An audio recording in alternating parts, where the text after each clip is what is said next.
supercars that caught our eye at the 2009 Geneva Motor Show. Lamborghini's Murcielago LP 670 has 670 horsepower out of its V12. A whole lot lighter, too. Only 5 pounds of weight per horse. 0 to 60, a little over 3 seconds. Man, that wing is ugly. Speaking of supercars, they aren't all gas guzzlers. Koenigsegg of Sweden rolled out the Quant. Electric motor at each rear wheel gets you to 60 in just over 5 seconds, and you can do that for 310 miles on a single charge.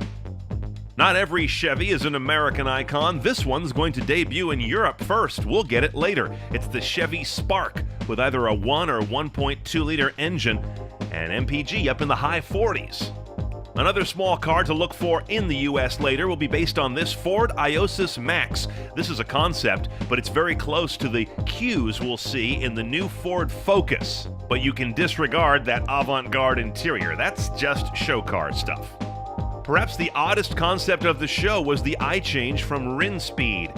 Yeah, it changes all right from a 1-seat speedster to a 3-passenger get-around. Electric, of course. And you control most of its dashboard functions with your iPhone. We don't talk about the VW Polo much here in the US because they don't sell it here, but that may change soon. Here's the latest edition. Not a bad-looking car, and there could be a GTI version down the road, as well as a Blue Motion 89-horsepower turbo diesel. Rolls-Royce cars don't really come in small, but this one is relatively so. It's still inches longer than any Mercedes, but a foot shorter than a Rolls Phantom. It's the 200EX concept. It should be coming out as the Silver Ghost in showrooms in 2010. Still has a V12, nothing small there. A couple of delights from Aston Martin. They're going to put the V12 in their baby car. The Vantage will get that big horse motor.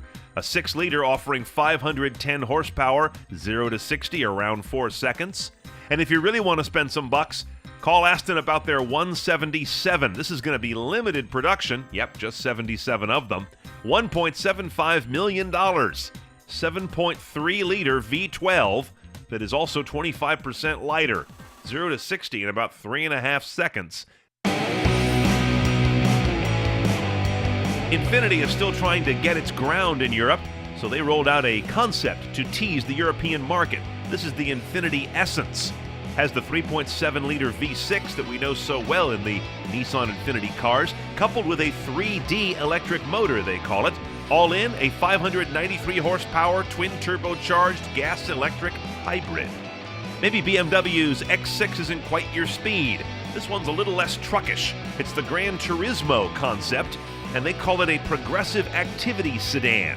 One of those wacky BMW terms, but it is a good looker based on the 5 Series platform.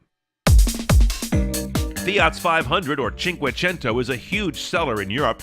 We don't get it here in the U.S., but that may change if the Fiat Chrysler deal holds up. And when that 500 comes to the U.S., it may also have a cabriolet, an unusual top, a classic nod to the Italian pullback canvas cover, although this one's electric.